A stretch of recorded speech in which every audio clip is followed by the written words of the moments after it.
नमस्कार विद्यार्थियों। आपके तृतीय वर्ष के प्रथम प्रश्न पत्र में तर्क संग्रह नामक पुस्तक है।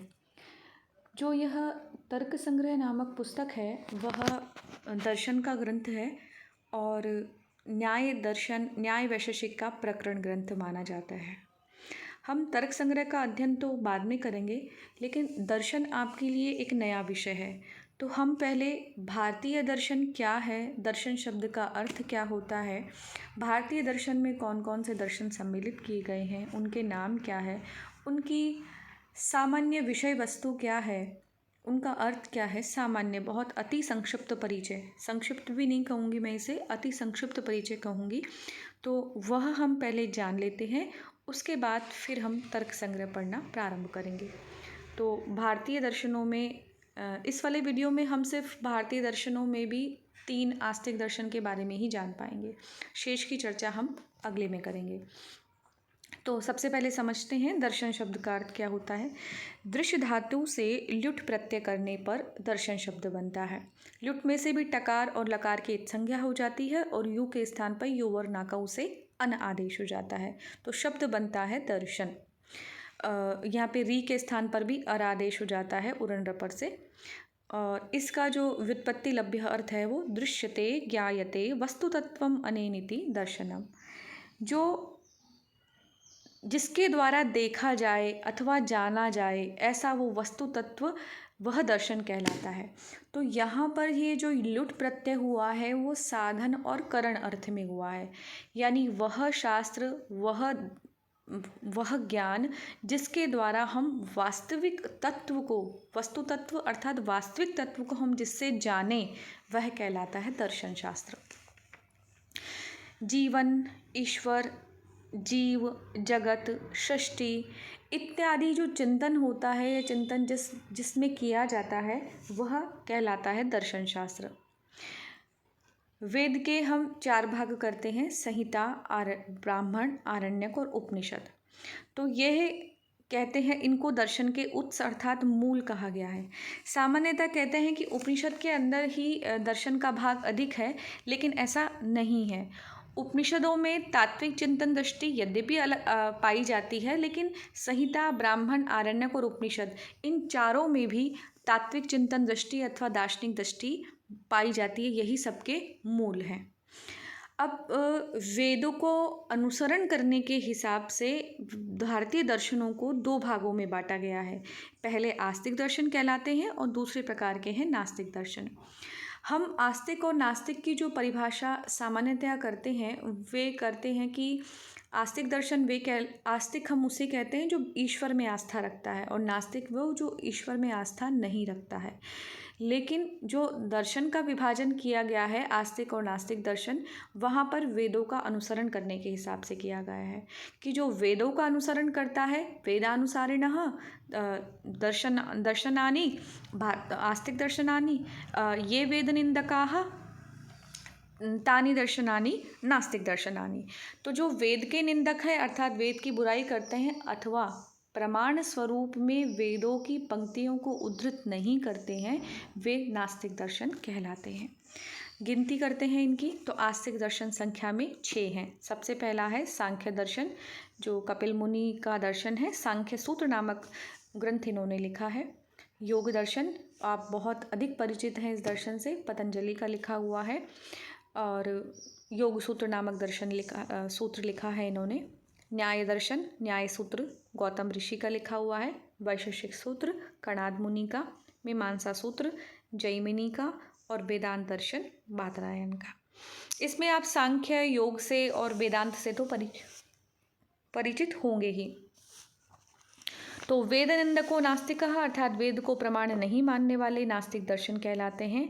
ये इसमें 3 दर्शन प्रमुख हैं, बौद्ध दर्शन गौतम बुद्ध का, जैन दर्शन महावीर स्वामी का और चारवाक दर्शन जो बृहस्पति ने लिखा है। मैं आपको फिर स्पष्ट कर दूं कि वेद को प्रमाण मानने से तात्पर्य यह है कि हम कोई भी अपना सिद्धांत प्रतिपादित करते हैं उसकी पुष्टि वेदों से करते हैं। अगर आप जो दर्शन वेदों से पुष्टि करता है वह आस्तिक दर्शन है। जो दर्शन वेदों से अपनी बात की पुष्टि नहीं करता है या उसको प्रमाण नहीं मानता है वह नास्तिक दर्शन है। आप सांख्य दर्शन के बारे में जानते हैं। जब इन दर्शनों को पढ़ते हैं तो उन सब के मूल में एक ही बात है। सिर्फ चारवाक दर्शन को छोड़ दीजिए आप, लेकिन आस्तिक और नास्तिक दर्शनों में भी एक साम्य है। क्या है? चारवाक दर्शन के अतिरिक्त, मैं फिर कह रही हूँ, चारवाक दर्शन के अतिरिक्त जितने भी जैन दर्शन है अथवा बौद्ध है अथवा सांख्य, योग, न्याय, वैशेषिक, मीमांसा इत्यादि जो हैं, इनमें देखेंगे तो यह दुख जो है उनके नाश की बात करते हैं। मोक्ष को विभिन्न विभिन्न शब्दों से व्याख्यायित करते हैं और अंततः सुख दुख की निवृत्ति अथवा ये जन्म प्राप्ति के बाद जो दुख होता है इनकी निवृत्ति और ये फिर से उत्पन्न नहीं हो, जन्म बंधन के चक्र से मुक्ति मिल जाए, इन सब की बात ही सभी दर्शन करते हैं। मैं आपको एक बात यहाँ स्पष्ट करना चाहती हूँ कि अब दर्शन कौन सा ठीक है कौन सा नहीं है, ये प्रश्न भी हमारे मन में आता है। तो वस्तुतः दर्शन सभी सही हैं। एक कक्ष में आप बैठे हैं, मान लीजिए अभी हम ऑनलाइन की जगह ऑफलाइन पढ़ रहे होते, कक्षा में बैठे होते, तो मैं आपके सामने होती और आप मेरे सामने होते, आपको बोर्ड दिखाई देता और मुझे आप लोग दिखाई देते। कक्षा में जाने के बाद में या फिर मैं खड़ी हूँ जहाँ से मुझे जो दिख रहा है मैंने उसका वर्णन किया कि एक बहुत सारे टेबल चेयर्स हैं और वहाँ पे स्टूडेंट्स बैठे थे, एक खिड़की थी, ऐसा था वैसा था, और मुझे मेरे पीछे का बोर्ड दिखाई नहीं दे रहा है क्योंकि मेरी आंखें पीछे की तरफ नहीं है। एक कल्पना कीजिए मैं पीछे घूमी ही नहीं, सिर्फ जो वर्णन सामने दिख रहा था मैंने वैसा वैसा ही किया। फिर मैंने आप लोगों से कहा या मैंने किसी से कहा कि ऐसा ऐसा था, लेकिन उनमें से एक व्यक्ति ऐसा था जो मेरे पीछे भी देख रहा था। उसने कहा कि नहीं, वहाँ तो एक बोर्ड था, इस कलर का था, ऐसा था, वहाँ पर चौक भी रखा था, वहाँ पर ये भी था, दीवार थी, उसका रंग ऐसा था। तो मैंने कहा कि नहीं, ऐसा तो नहीं था। तो क्या मैं गलत कह रही हूँ? बिल्कुल नहीं, मैंने भी जो देखा वही कहा। क्या आप लोग गलत कह रहे हैं? कि नहीं, आपने भी जो देखा आप भी वही कह रहे हैं। तो यह एक दृष्टि का भेद है। जिस ऋषि ने जैसा अनुभव किया उन्होंने वैसा ही वर्णन किया, दूसरे ऋषि ने किसी और तरह का अनुभव किया, उन्होंने भी वैसा ही वर्णन किया। तो सबका मत अलग अलग है, लेकिन रास्ता सभी का एक है और सभी मोक्ष की बात करते हैं। तो मनुष्य ही हैं, उनकी सोच विस्तृत वैसी नहीं है जैसी एक सर्वशक्ति संपन्न, जिसे हम ब्रह्म अथवा सर्वशक्तिमान कहते हैं, उनकी जितनी नहीं है। तो दर्शनों का जो मतभेद है अथवा अलग अलग उनका जो दर्शन है वो इसी वजह से है क्योंकि उन्होंने जैसा देखा वैसा ही वर्णन किया। सब अपनी जगह सही भी हो सकते हैं। तो सांख्य दर्शन जो बात करता है, अथ त्रिविध दुखा अत्यंत निवृत्त्या अत्यंत पुरुषार्थः, यह जो पंक्ति है ये सांख्य सूत्र की पहली है। तो वहाँ कह रहे कि 3 प्रकार के दुखों की आत्यांतिक और एकांतिक निवृत्ति ही परम पुरुषार्थ है, मतलब मोक्ष की प्राप्ति है। 3 प्रकार के दुख, आदि दैविक, आदि भौतिक और आध्यात्मिक दुख। इन 3 प्रकार के दुखों की एकांतिक और आत्यंतिक निवृत्ति हो जाए। एकांतिक का अर्थ है फिर से नहीं उत्पन्न होने वाला और आत्यंतिक हमेशा के लिए खत्म हो जाए। तो 3 प्रकार के दुख खत्म भी हो जाए और वो फिर से उत्पन्न भी नहीं हो, इस प्रकार की निवृत्ति की बात कही गई है। ऐसे ही सांख्य कारिका में भी लिखा गया है, जो सांख्य सूत्र का ही प्रकरण ग्रंथ है। दुख त्रयाभिघाता जिज्ञासा तद अवघात के हेतु दृष्टे साय पार्था चेत एकांता अत्यंत तो अभावात। तो वहाँ पर भी एकांतिक और आत्यंतिक दुख की निवृत्ति की बात कही गई है। सामान्यतः सांख्य सूत्र जो है हमारी परीक्षाओं में नहीं लगता है, और परीक्षाओं में मतलब हमारे कोर्स में नहीं चलता है, सांख्य कारिका ही पढ़ने को ज़्यादा मिलती है। तो एकांतिक दुख यानी अवश्य रूप से ही वह खत्म हो जाए, और आत्यंतिक का अर्थ है कि वह फिर से उत्पन्न नहीं हो। तो दुख की इस प्रकार की निवृत्ति ही पुरुषार्थ है, यही मनुष्य जीवन का लक्ष्य है सांख्य सूत्र के अनुसार।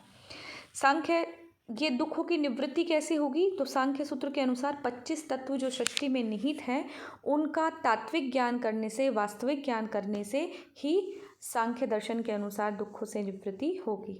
इन जो 25 तत्व हैं, प्रकृति, महत, अहंकार, उससे 5 ज्ञानेंद्रियाँ, 5 कर्मेंद्रियाँ और 1 मन, और फिर पंच तन्मात्राएं और पंच तन्मात्राओं से ही पंच महाभूत।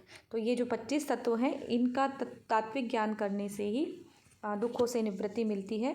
इनको इसमें 3 भागों में बांटा है, व्यक्त, अव्यक्त और ज्ञ। इनका ही तात्विक ज्ञान करने से ही मुक्ति मिलेगी। तो व्यक्त के अंदर गिनते हैं ये लोग महद, अहंकार, पंच ज्ञानेंद्रियाँ, पंच कर्मेंद्रियाँ, मन और पंच तन्मात्राओं को और पंच महाभूतों को भी। ज्ञ के अंदर गिनते हैं ये पुरुष को और अव्यक्त के अंदर गिनते हैं प्रकृति को। तो प्रकृति, पुरुष और 5 जो अन्य जो व्यक्त पदार्थ हैं शेष बचे हुए 24, उन क्षमा कीजिएगा 23, इनका ही विवेक ज्ञान करने से मनुष्य को मुक्ति मिलती है। इसके अलावा सांख्य सूत्र का जो प्रमुख सिद्धांत है वह है सत्कार्यवाद। इसकी जो फेमस और प्रसिद्ध सूक्ति है, कारिका है, वह है असद अकरणात् उपादान ग्रहणात् सर्वसंभवाभावात् शक्तस्य शक्य करणात् कारण भावाच्च सत्कार्यम्। 5 बातें गिनाते हैं। असद अकरणात्, असत से सत की उत्पत्ति नहीं होती है। असत का अर्थात जो इस संसार में है ही नहीं, जिसकी सत्ता कभी हो ही नहीं सकती है, उससे कभी भी इस संसार में रहने वाला चीज़ उत्पन्न ही नहीं हो सकती है। उपादान ग्रहणात् यानी कारण के साथ ही कार्य का संबंध होता है, कार्य कभी भी बिना कारण के उत्पन्न नहीं होता है। सर्वसंभवाभावात्, सभी कारणों से सभी कार्य की उत्पत्ति नहीं होती। मतलब जैसे मान लीजिए आप चाहो कि गेहूं से मैं जो भी बना लूँ, चना भी बना लूँ, दाल भी बना लूँ गेहूं के बीज से, तो ऐसा नहीं हो सकता है। गेहूं के बीज से सिर्फ गेहूं ही उत्पन्न होगा, सभी से सभी की उत्पत्ति नहीं होती है। तो किससे किसकी उत्पत्ति होती है? शक्तस्य शक्य करणात्, जो समर्थवान कारण है उसी से ही शक्य कार्य की उत्पत्ति होगी। बहुत प्रसिद्ध उदाहरण देते हैं ये कि बहुत बालू से आप कभी तेल नहीं निकाल सकते, तेल तो उस तिल से आप नारियल का तेल नहीं निकाल सकते। जो जिस चीज़ को उत्पन्न करने में समर्थ है उसी से उसकी उत्पत्ति होगी। और कारण भावाच्च सत्कार्यम, इसलिए कार्य कारणात्मक है, कार्य जो है कारण से ही संबद्ध है, इसीलिए कार्य क्या है? सत है, यानी हमेशा है वह। यह सत्कार्यवाद का सिद्धांत है, सांख्य दर्शन का प्रमुख सिद्धांत। इसके बाद अगले पे चलते हैं, योग दर्शन। योग दर्शन के प्रणेता पतंजलि हैं। इन्होंने योग सूत्र लिखा है। योग सूत्र 4 भागों में विभाजित है, समाधिपाद, साधनपाद, विभूतिपाद और कैवल्यपाद।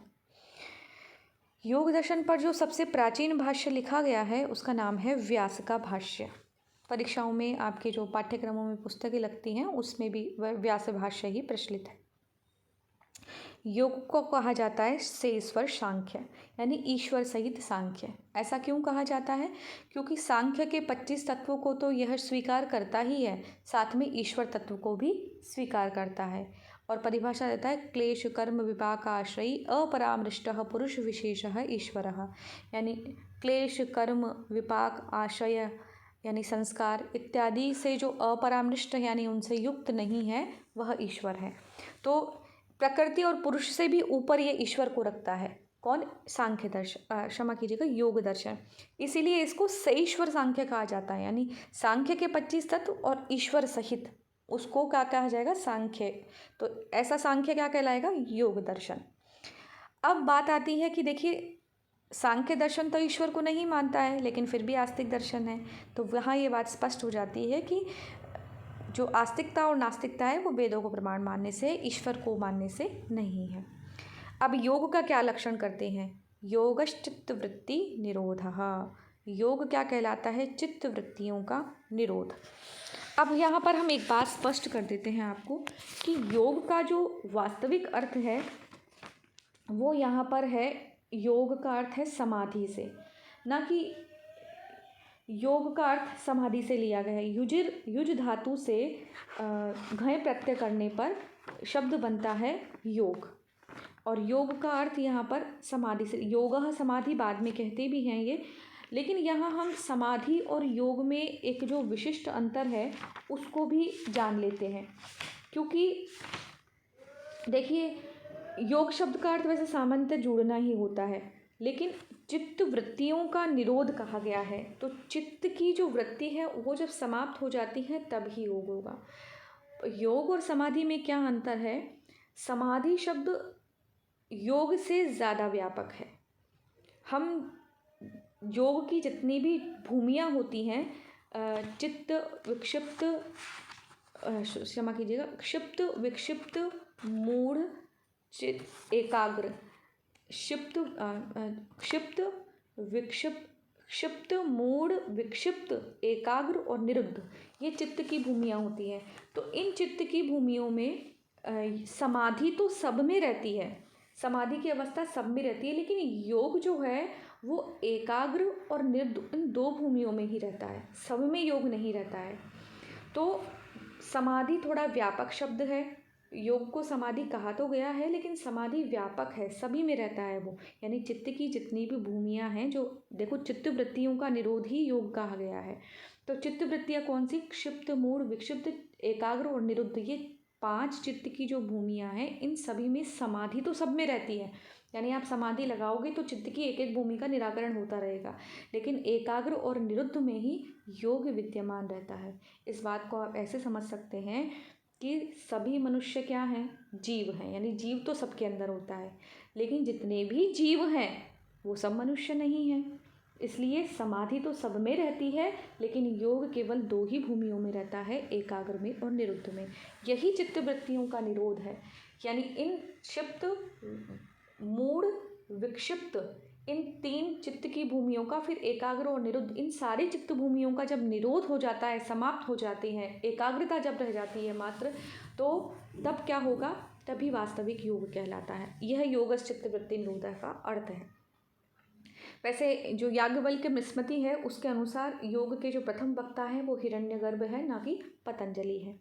इसके अलावा योग दर्शन एक बात और करता है कि प्रारब्ध संचित और क्रियमाण, ये कर्म सिद्धांत जो, उसके अनुसार इनका जब नाश हो जाता है तभी व्यक्ति को मोक्ष मिलता है। इसकी बात हम वेदांत में और करेंगे आगे। अब अगला दर्शन है न्याय दर्शन। न्याय शब्द का क्या अर्थ होता है? प्रमाणे अर्थ परीक्षणम न्यायः। प्रमाणों के द्वारा अर्थ का परीक्षण करना, प्रमाणों के द्वारा अर्थ का परीक्षण करना ही न्याय है। अर्थात वह प्रणाली जिससे वस्तुओं के निर्धारण के लिए प्रमाण का ही उपयोग किया जाए। कहने का मतलब है कि जब आपको कोई भी अपनी बात स्पष्ट करनी हो, तो जब आप उसके संदर्भ में प्रमाण देंगे, चाहे प्रत्यक्ष प्रमाण दें, चाहे अनुमान प्रमाण दें, चाहे शब्द प्रमाण यानी शास्त्रों को प्रमाण रूप में उपस्थापित करें, तो इस प्रकार की जो प्रणाली होती है, ये जो विधा है, इसको ही न्यायशास्त्र कहा जाता है। न्यायशास्त्र की जो विद्या है उसको कहते हैं आन्वीक्षिकी विद्या।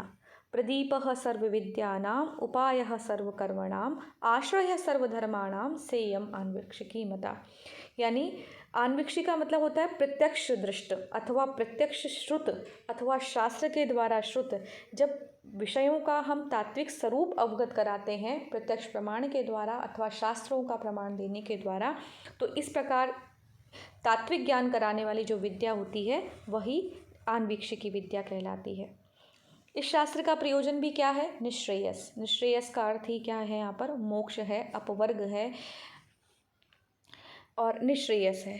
न्याय दर्शन 16 पदार्थ मानता है और कहता है कि इन्हीं 16 पदार्थों का जब तात्विक ज्ञान हो जाता है तब वह क्या कहलाता है? तब वह निश्रेयस अथवा मोक्ष कहलाता है।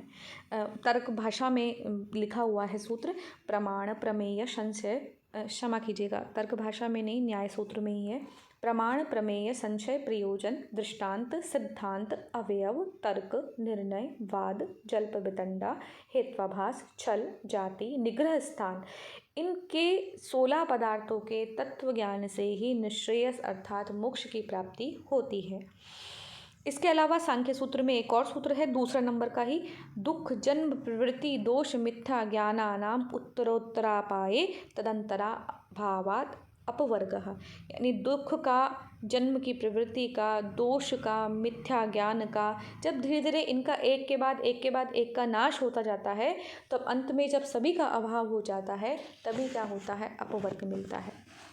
न्याय दर्शन 4 प्रमाण मानता है, प्रत्यक्ष, अनुमान, उपमान और शब्द, ये 4 प्रमाण मानता है। ये परीक्षा की दृष्टि से उपयोगी है, प्रतियोगी परीक्षाओं के लिए विशेषकर।